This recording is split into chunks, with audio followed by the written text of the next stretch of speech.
Hi everyone, it's Mrs. Lynn, and today I'm going to read you How the Grinch Stole Christmas by Dr. Seuss. Every Who down in Whoville liked Christmas a lot. But the Grinch, who lived just north of Whoville, did not. The Grinch hated Christmas, the whole Christmas season. Now please don't ask why. No one quite knows the reason.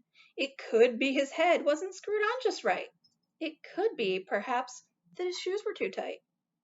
But I think that the most likely reason of all may have been that his heart was 2 sizes too small. But whatever the reason, his heart or his shoes, he stood there on Christmas Eve, hating the Whos, staring down from his cave with a sour, grinchy frown at the warm-lighted windows below in their town. For he knew every Who down in Whoville beneath was busy now hanging a mistletoe wreath. And they're hanging their stockings, he snarled with a sneer. Tomorrow is Christmas, it's practically here. Then he growled with his Grinch fingers nervously drumming, I must find some way to stop Christmas from coming.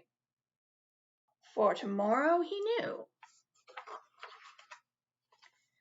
all the Who girls and boys would wake bright and early. They'd rush for their toys. And then, oh, the noise! Oh, the noise, noise, noise, noise! That's one thing he hated. Noise, noise, noise, noise. Then the Whos, young and old, would sit down to a feast, and they'd feast, and they'd feast, and they'd feast, feast, feast, feast. They would feast on Who pudding and rare Who roast beast, which was something the Grinch couldn't stand in the least.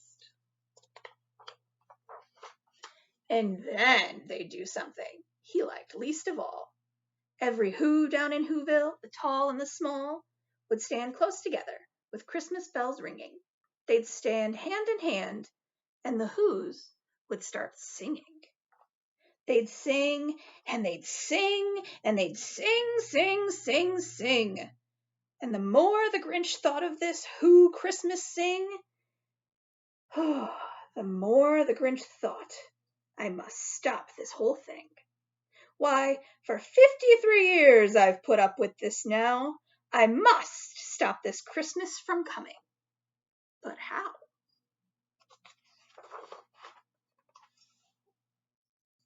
Then he got an idea, an awful idea. The Grinch got a wonderful, awful idea. I know just what to do, the Grinch laughed in his throat, and he made a quick Santa Claus hat and a coat, and he chuckled and clucked. What a great Grinchy trick! With this coat and this hat, I look just like St. Nick. All I need is a reindeer. The Grinch looked around. But since reindeer are scarce, there was none to be found. Did that stop the old Grinch? No, the Grinch simply said, if I can't find a reindeer, I'll make one instead. So he called his dog Max. Then he took some red thread and tied a big horn on the top of his head. Then he loaded some bags and some old empty sacks on a ramshackle sleigh, and he hitched up old Max. Then the Grinch said, Giddy up!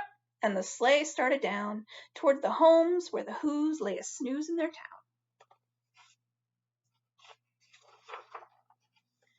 All their windows were dark. Quiet snow filled the air. All the Whos were all dreaming sweet dreams without care. When he came to the first little house on the square, this is stop number 1, the old Grinchy Claus hissed, and he climbed to the roof, empty bags in his fist. Then he slid down the chimney, a rather tight pinch, but if Santa could do it, then so could the Grinch. He got stuck only once, for a moment or two, then he stuck his head out of the fireplace flue, where the little Who stockings all hung in a row. These stockings, he grinned, are the first things to go. Then he slithered and slunk with a smile most unpleasant around the whole room, and he took every present. Pop guns and bicycles, roller skates, drums, checkerboards, tricycles, popcorn, plums. And he stuffed them in bags. Then the Grinch, very nimbly, stuffed all the bags, one by one, up the chimney.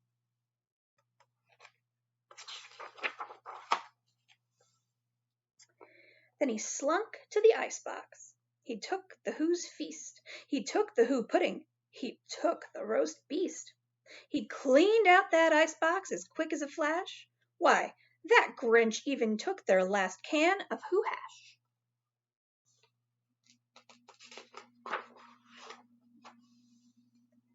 Then he stuffed all the food up the chimney with glee. And now, grinned the Grinch, I will stuff up the tree. And the Grinch grabbed the tree and he started to shove when he heard a small sound, like the coo of a dove. He turned around fast and he saw a small Who, little Cindy Lou who was not more than 2. The Grinch had been caught by this tiny Who daughter, who'd got out of bed for a cup of cold water. She stared at the Grinch and said, "Santa Claus, why? Why are you taking our Christmas tree? Why?" But you know, that old Grinch was so smart and so slick, he thought up a lie, and he thought it up quick. "Why, my sweet little tot," the fake Santa Claus lied, "there's a light on this tree that won't light on one side, so I'm taking it home to my workshop, my dear. I'll fix it up there, then I'll bring it back here." And his fib fooled the child. Then he patted her head, and he got her a drink, and he sent her to bed. And when Cindy Lou Who went to bed with her cup, he went to the chimney and stuffed the tree up. Then the last thing he took was the log for their fire. Then he went up the chimney himself, the old liar. On their walls he left nothing but hooks and some wire. And the one speck of food that he left in the house was a crumb that was even too small for a mouse. Then he did the same thing to the other Who's houses, leaving crumbs much too small for the other Who mouses.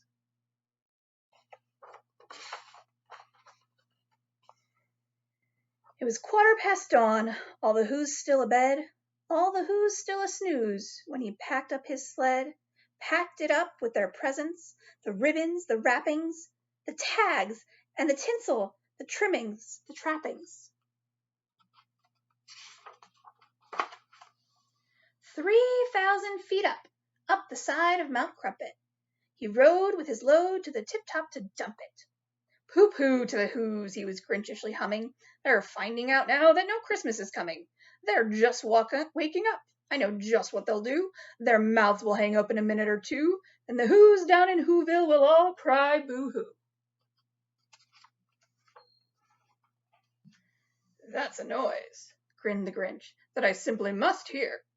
So he paused, and the Grinch put his hand to his ear. And he did hear a sound rising over the snow. It started in low, then it started to grow. But the sound wasn't sad. Why, this sound sounded merry. It couldn't be so. But it was merry, very. He stared down at Whoville. The Grinch popped his eyes, then he shook. What he saw was a shocking surprise. Every Who down in Whoville, the tall and the small, was singing without any presents at all. He hadn't stopped Christmas from coming. It came. Somehow or other, it came just the same. And the Grinch, with his Grinch feet ice cold in the snow, stood puzzling and puzzling. How could it be so? It came without ribbons. It came without tags. It came without packages, boxes, or bags. And he puzzled 3 hours till his puzzler was sore. Then the Grinch thought of something he hadn't before. Maybe Christmas, he thought, doesn't come from a store. Maybe Christmas, perhaps, means a little bit more. And what happened then? Well, in Whoville they say that the Grinch's small heart grew 3 sizes that day, and the minute his heart didn't feel quite so tight, he whizzed with his load through the bright morning light, and he brought back the toys and the food for the feast, and he he himself, the Grinch, carved the roast beast.